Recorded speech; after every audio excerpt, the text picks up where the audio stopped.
ज्योतिष शास्त्र, रत्न शास्त्र, वास्तुशास्त्र, अंक विज्ञान आदि सब्जेक्ट्स पर आपको महारत हासिल है, तो आखिर इन विषयों का बेस क्या है? देखिए, बुरा मत मानेगा, मैं अपना डाउट दूर करने के लिए जानना चाहूंगी कि आपने इतने सारे सब्जेक्ट्स पर महारत हासिल कैसे किया? यंग लेडी, मैं आपके इस सवाल से बहुत खुश हुआ, क्योंकि मुझे इसका उत्तर देने के लिए 55 साल पीछे फ्लैशबैक में जाना पड़ेगा, जब मैं 8वीं कक्षा में पढ़ता था और अपने आने वाले बोर्ड परीक्षा की तैयारी कर रहा था। तैयारी होते होते परीक्षा पास आ गई और दूसरी तरफ मेरे पिताजी मेरी फीस नहीं जुटा पा रहे थे। मेरे पिताजी एक किसान थे। हुआ यह था कि उस साल भयानक रूप से बेमौसम बरसात हो गई, जिसकी वजह से हमारी सारी खड़ी फसल खेतों में ही खराब हो गई। यूं समझिए, साल भर की कमाई पानी में बह गई।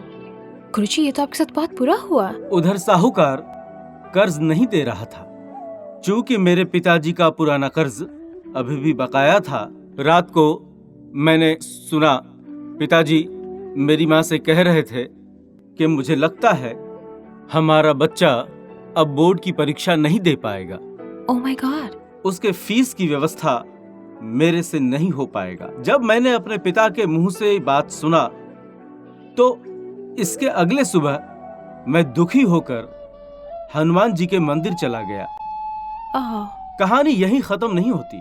तो आगे क्या हुआ गुरुजी? और हनुमान जी की मूर्ति के सामने खड़े होकर कहा, हनुमान जी, यदि मेरी फीस का इंतजाम नहीं हुआ तो मैं आपकी पूजा करना छोड़ दूंगा। और मैं जैसे ही मंदिर से बाहर आया तो देखा एक बूढ़ी माता लोगों को प्रसाद बांट रही है। उसने मुझे भी प्यार से प्रसाद के रूप में उबले हुए चने और गुड़ देते हुए कहा, बेटा प्रसाद खाओ। और औरत प्रसाद देकर चली गई। पर मैं हथेली पे रखे चने और गुड़ को देख रहा था। मैं कभी हनुमान जी को देखता तो कभी मंदिर में आए दर्शन करने वालों को देखता। बार बार मेरे मन में तूफान उठ रहा था। तभी मेरे मन में विचार आया कि क्यों ना इस मंदिर के बाहर ये चना और गुड़ हनुमान जी के प्रसाद के रूप में बेचूं। मेरे चेतन मन में ऐसा विचार आया। फिर मैंने हथेली पर रखे चने और गुड़ को देखा और सारा प्रसाद एक ही साथ मुंह में खा लिया। और मैंने मन ही मन तय कर लिया, मैं प्रत्येक मंगलवार को इसी मंदिर के बाहर हनुमान जी का प्रसाद बेचूंगा और अपना फीस जमा करूंगा। ऐसा मैंने अपने चेतन मन में निश्चय किया। न जाने कहां से मेरे पैरों में गति आ गई और मैं तेजी से दौड़ना शुरू कर दिया। बनिए की दुकान पहुंचकर वहां से 5 किलो चना उधार लेकर घर पहुंच माँ से निवेदन किया, इन्हें उबाल दो। माँ ने पूछा, बेटा इतने चने उबाल कर क्या करोगे? मैंने कहा, माँ इन्हें हनुमान जी का प्रसाद बनाकर मंगलवार को बेचूंगा और उन पैसों से अपनी परीक्षा की फीस भरूंगा। और मैंने मंदिर के सामने प्रसाद बेचना शुरू कर दिया और प्रसाद बेचकर मैंने जरूरत से ज्यादा पैसे कमाए। फिर मैंने हनुमान जी को नमस्कार कर धन्यवाद दिया और उनके मूर्ति के पैरों में अपना सर रख दिया। वाह गुरुजी, सुपर। और मैंने अपने चेतन मन से कहा, कोई भी काम छोटा बड़ा नहीं होता। इस घटना के बाद मैं हनुमान जी की साधना और सेवा में लग गया। मैंने अपने चेतन मन और अवचेतन मन में ये फिक्स कर लिया था कि यदि हनुमान जी ने मेरी इस समस्या का हल कर दिया तो मैं आजन्म उनकी भक्ति करूंगा और लोक कल्याणकारी कार्य करता रहूंगा।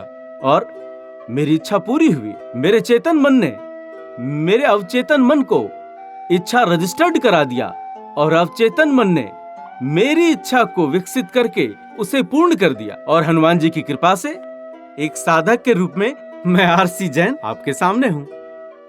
वाह गुरुजी, अमेजिंग।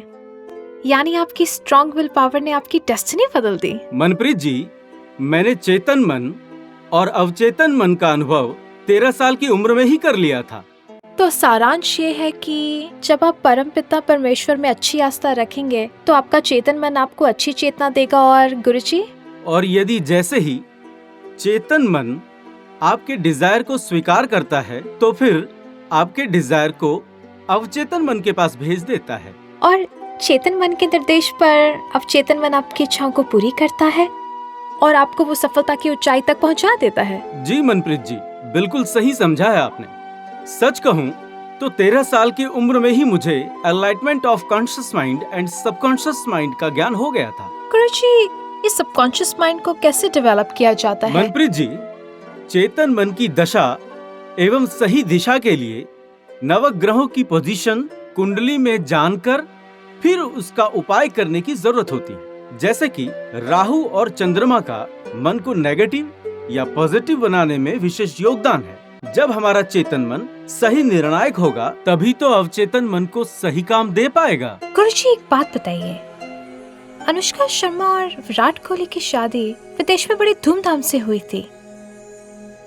इसमें चेतन मन और अवचेतन मन की क्या भूमिका है? विराट कोहली और अनुष्का शर्मा एक शैम्पू की एड की शूटिंग पर मिले थे।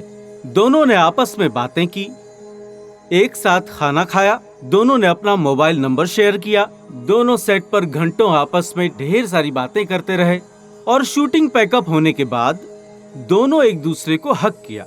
समय का पहिया चलता रहा और दोनों की दूरियां नजदीकियों में बदलने लगी और चेतन मन ने एक दूसरे की भावनाओं को नोट किया। फिर समय के साथ साथ चेतन मन ने एक दूसरे की पसंद को अवचेतन मन में भेज दिया और अवचेतन मन ने दोनों की भावनाओं को प्यार में बदल दिया।